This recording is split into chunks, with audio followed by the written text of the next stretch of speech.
अगर सपनों को पूरा करने की पूरी कोशिश की जाए तो सपने एक दिन पूरे हो ही जाते हैं। जी हाँ, ये लिविंग रियलिटी है एक ऐसे आदमी की जो बेचने तो आम कपड़ा निकला था, लेकिन ज्वेलरी ब्रांड की दुनिया में फिर उसने ऐसा तहलका मचाया कि साहब आज अमिताभ बच्चन से लेकर ऐश्वर्या बच्चन और रश्मिका मंदाना जैसे स्टार्स उनकी ज्वेलरी की ब्रांडिंग करते हैं। खुद तो कई सेलिब्रिटीज इनकी पार्टीज में एज अ नॉर्मल गेस्ट शरीक होते हैं। हालांकि एक वक्त पर खुद तो ये काम इंसान की तरह कपड़े की दुकान पर बैठता था, लेकिन आज स्वैग ऐसा है कि भारत में कुल 190 स्टोर्स इसके पास हैं।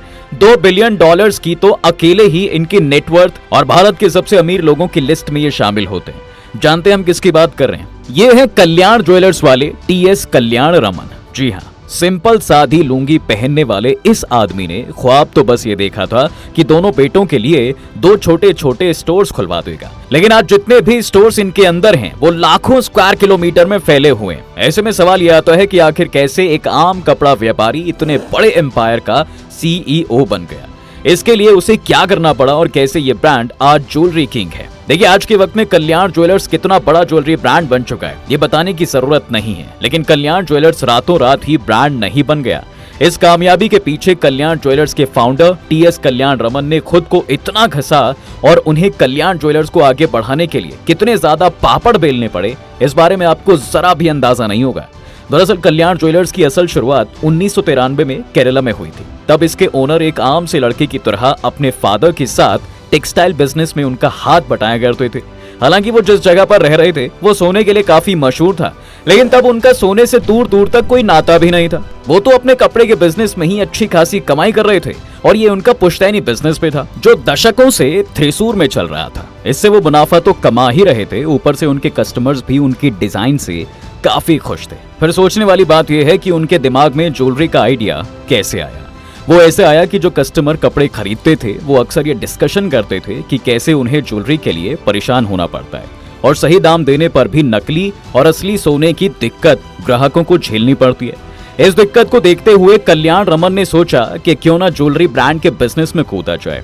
इसमें उन्हें और भी बढ़ावा तब मिला जब आसपास के माहौल के चलते उनका इंटरेस्ट भी ज्वेलरी में आने लगा। अब इससे पहले वो एक्सपैंड करते उससे पहले ही उन्होंने सोचा कि क्यों ना भैया पहले रिसर्च कर ली जाए ताकि समझ में तो आए कि आखिर ज्वेलरी सेक्टर में चल क्या रहा है। इसलिए वो कोच्चि गए। कोट्टायाम में उन्होंने ज्वेलरी सेक्टर को समझा और यहाँ तो कि तिरुवनंतपुरम में वो काफी वक्त तक भी रहे और सारी रिसर्च के बाद उन्हें कुछ चीजें समझ में आई। पहली तो ये कि केरला में ज्वेलरी शॉप्स तो कई थी, लेकिन वो सभी की सभी बहुत ही छोटे स्केल पर थी। 250 से 500 स्क्वायर फुट में ये दुकानें शुरू होकर खत्म हो जाती थी। मार्केट में ज्वेलरी का कोई बड़ा शोरूम नहीं था। दूसरी चीज कल्याण रमन को जो सबसे अटपटी लगी वो ये थी कि यहाँ माल कस्टमर के ऑर्डर्स पर बनाया जाता था। कपड़ों के शोरूम की तरह यहाँ कस्टमर दुकान पर आकर डायरेक्ट ज्वेलरी पसंद नहीं कर सकता था। तीसरी प्रॉब्लम ये थी कि ज्वेलरी के डिजाइन काफी लिमिटेड थे, ना तो उनके पास वैरायटी और ना ही कुछ नया बनवा पा रहे थे। कुल मिलाकर गहनों के सेक्टर में काफी पोटेंशियल था और इन कमियों को पूरा करने के लिए कोई काम नहीं कर रहा था। ऊपर से सबसे बड़ी प्रॉब्लम तो ये थी कि ज्वेलरी सेक्टर में दुनिया भर के ठग बैठे थे जो कस्टमर को कहते कुछ थे और बेचते कुछ थे। ये मार्केट इतना क्लोज था कि कस्टमर और प्रोडक्ट के बीच कोई ट्रांसपेरेंसी नहीं थी। कई बार लोग प्रोडक्ट को 24 कैरेट गोल्ड समझकर खरीद लेते थे, लेकिन सच्चाई ये होती थी कि उसमें लगा गोल्ड 18 कैरेट भी मुश्किल से होता था। कुल मिलाकर इन सभी प्रॉब्लम्स को देखते हुए कल्याण रमन ने थ्रिसूर में अपना ज्वेलरी का शोरूम खोला और ये फैसला कर लिया कि भाई वो इस शोरूम में कुछ हटके करेंगे। और ऐसा उन्होंने किया भी, क्योंकि सभी गोल्ड ज्वेलर्स को पछाड़कर उन्होंने अपना पहला ही शोरूम 4000 स्क्वायर फीट में खोला।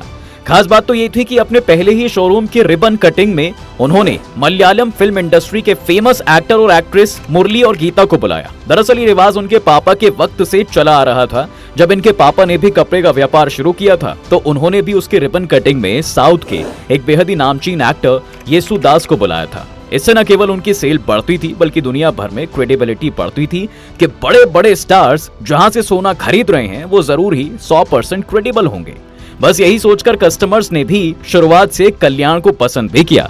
अब एक तो बड़े बड़े स्टार्स की चकाचौंध से इस ब्रांड का नाम हुआ, ऊपर से एसी लगे इन शोरूम्स का इंफ्रास्ट्रक्चर भी लोगों को टॉप नॉच लगा। कुल मिलाकर अपने पहले दिन से ही कल्याण ज्वेलर्स ने मार्केट में नाम बनाना शुरू कर दिया और इसका उसे भारी मुनाफा भी हुआ। दरअसल एक अलग सोच रखने वाले कल्याण ने इस बारे में बहुत ही पहले अंदाजा लगा लिया था कि ज्यादातर लोग ज्वेलरी के बिजनेस को बहुत ही धंधे हुए बहुत ही बंधे हुए तरीके से करते हैं। इसलिए कल्याण ने दूसरों से अलग हटकर इस बिजनेस में ट्रांसपेरेंसी को इंट्रोड्यूस किया और यही लोगों के मन को भा गया। जहां दूसरे ज्वेलर्स अपनी ज्वेलरी को कस्टमर्स की नजर से बचाते थे और किसी जेवर के खरीदे जाने पर ही ग्राहक को गहने दिखाए जाते थे, वहीं कल्याण ने अपने स्टोर में ग्राहकों को बुलाकर खुले तौर पर महंगे से महंगा देखने की इजाजत दी। ऐसे में ग्राहकों का कल्याण ज्वेलर्स पर भरोसा बढ़ता चला गया और बाकी दुकानों से हटकर अच्छी चीज ये थी कि उन्होंने एक ही तरह के डिजाइन बेचने की बजाय कई तरह के डिजाइन को इंट्रोड्यूस भी किया। उन्हें कपड़ा बेचने का एक्सपीरियंस तो था ही, बस वही एक्सपीरियंस को इस्तेमाल करते हुए उन्होंने न केवल सोने को डिस्प्ले पर लगाया बल्कि उसे उसके रेट के साथ लोगों को दिखाया, ताकि लोगों को न केवल इसकी शुद्धता पर भरोसा हो बल्कि लोग ये भी जान पाएं कि असल सोना किस रेट का है और गहने पर लगने वाला मेकिंग चार्ज वो कितना दे रहे हैं। अपने वक्त में कल्याण उन चंद ब्रांड में से एक था जो ग्राहक को इतना सब कुछ दे रहा था और उनका भरोसा भी जीत रहा था। इसी का नतीजा साहब ये हुआ कि चंद ही दिनों के अंदर कल्याण ने तेजी से मुनाफा कमाया और ये मुनाफा धीरे धीरे दिन दोगुनी और रात चौगुनी रफ्तार से बढ़ने लगा। अब जब अपने पहले ही शोरूम से कल्याण को मुनाफा इतना ज्यादा हो रहा था, उन्होंने सोचा क्यों ना इस बिजनेस को बढ़ाया जाए और एक के बजाय दूसरा स्टोर खोला जाए। इससे होगा ये कि दूर से आने वाले कस्टमर्स को भी कल्याण के गहने आसानी से मिलने लगेंगे और ज्यादा से ज्यादा लोग कल्याण को केरला में जानने भी लगेंगे। बस इसी सोच के साथ उन्होंने हाथ आए पैसों को दूसरा स्टोर खोलने में लगा दिया। पर यहाँ नोटिस करने वाली बात ये थी कि ये स्टोर पहले स्टोर से 100 किलोमीटर की दूरी पर था। और दूसरी प्रॉब्लम तब शुरू हुई जब पहले स्टोर की तरह कस्टमर्स को हर सुविधा और ट्रांसपेरेंसी देने के बाद भी कल्याण को इस स्टोर से दिन ब दिन घाटा हुआ। हालांकि उनकी रिसर्च तगड़ी थी, लेकिन फिर भी दूसरी जगह पर मानो जैसे कल्याण को नकार दिया था और ये बात खुद कल्याण रमन भी समझ रहे थे।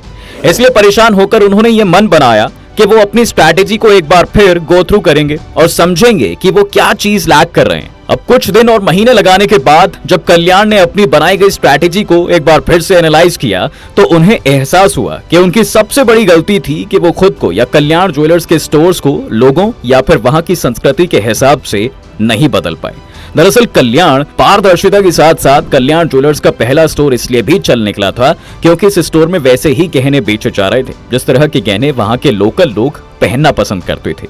वहीं अभी हाल ही में खोले गए दूसरे स्टोर में भी कल्याण अभी भी उसी तरह के गहने बेच रहे थे जो नई जगह के लोगों के लिए अजीब से थे। ऐसे में कल्याण ने बिना ज्यादा समय गवाए स्टोर में बिकने वाले गहनों को वहां से लोकल लोगों के हिसाब से डिजाइन करना शुरू किया। इसका नतीजा ये निकला कि कुछ ही समय के अंदर इस नए स्टोर में गहनों को खरीदने के लिए लोगों की भीड़ जमा होनी शुरू हो गई। पिछली गलतियों से सबक लेते हुए कल्याण ने आगे इस तरह की गलतियां नहीं दोहराई और धीरे धीरे कल्याण ज्वेलर्स ने पूरे भारत में अपने पैर जमाने शुरू कर दिए। वैसे आज के वक्त में पूरे भारत में कल्याण ज्वेलर्स के 140 के करीब स्टोर खोले जा चुके हैं। भारत में अलग अलग हिस्सों में अपने स्टोर्स खोलने के साथ साथ कल्याण ज्वेलर्स ने हम भारतीयों को यह भी समझाया कि असल में सोने की असली परख कैसे की जाती है। ये कल्याण ज्वेलर्स का ही कमाल है दोस्तों कि उन्होंने पूरे देश भर में गोल्ड की प्योरिटी को जांचने के साथ साथ जनता को यह भी बताया कि असली और नकली सोने में क्या फर्क होता है। ऐसे में न केवल जनता के बीच सोने को लेकर जागरूकता बढ़ी है बल्कि लोगों का कल्याण ज्वेलर्स पर भी भरोसा बढ़ा है। आम जनता को ऐसे लगने लगा है कि कल्याण ज्वेलर्स कोई बड़ी कंपनी नहीं बल्कि लोगों के द्वारा बनाई गई एक छोटी सी संस्था है। वैसे लोगों का भरोसा जीतने के लिए कल्याण ज्वेलर्स ने पहली बार एक ऐसा कदम उठाया जिसके बारे में हर एक ग्राहक के मन में शंका बनी रहती थी। दरअसल कल्याण ज्वेलर्स ने पहली बार अपने से जेवर पर प्राइस टैग लगाना शुरू किया। इससे पहले आम जनता के बीच गहनों के दाम खुले तौर पर नहीं दिखाए जाते थे, पर अब जनता खुले तौर पर गहनों के दाम भी देख सकती थी और इसी पारदर्शिता के चलते कल्याण ज्वेलर्स सफलता के नए आयाम स्थापित करती गई। यही वजह है कि आज कल्याण ज्वेलर्स भारत के अलावा 5 और अन्य देशों में अपने पैर पसारने के साथ साथ पूरी दुनिया भर के लोगों के दिलों में अपनी जगह बनाने में कामयाब रही है। अब जाहिर है जो कंपनी लोगों के दिलों में जगह बनाने और उनका भरोसा जीतने में कामयाब रही है उसकी कमाई भी छप्पर फाड़ होगी। यही वजह है कि 1993 के करीब शुरू की गई इस कंपनी का टोटल रेवेन्यू आज के वक्त में 10,000 करोड़ से भी ज्यादा आंका जाता है। और जिस तरह कल्याण ज्वेलर्स ने पिछले कुछ सालों में लोगों को भरोसा जीतने के साथ साथ भारी मात्रा में कमाई भी की है, इससे साफ अंदाजा लगाया जा सकता है कि आने वाले समय में ये कंपनी और भी नए कीर्तिमान स्थापित करेगी। वैसे कल्याण ज्वेलर्स के इतिहास और इस ज्वेलरी ब्रांड्स की पारदर्शिता देखकर क्या आप आने वाले समय में यहाँ से खरीदारी करना चाहेंगे? हमें इस बारे में कमेंट बॉक्स में लिखना ना भूलें और उम्मीद करते हैं कि आपको टीएस कल्याण रमन और कल्याण ज्वेलर्स की सफलता की कहानी बहुत पसंद आई होगी और आपको अंदाजा हो गया होगा कि कल्याण ज्वेलर्स ने किस तरह एक छोटे से कमरे से शुरुआत करने के बाद पूरी दुनिया के नक्शे पर अपनी धाक जमाई। अब आज के लिए फिलहाल बस इतना ही। मिलते हैं आपसे अगली वीडियो में। जाने से पहले इस वीडियो को लाइक, कमेंट और शेयर करना ना भूलें और अगर अभी तक आपने हमारे चैनल को सब्सक्राइब नहीं किया है तो जल्द से जल्द सब्सक्राइब कर लो ताकि आपके पास जल्द से जल्द ही हमारी नई वीडियो का नोटिफिकेशन पहुंच सके।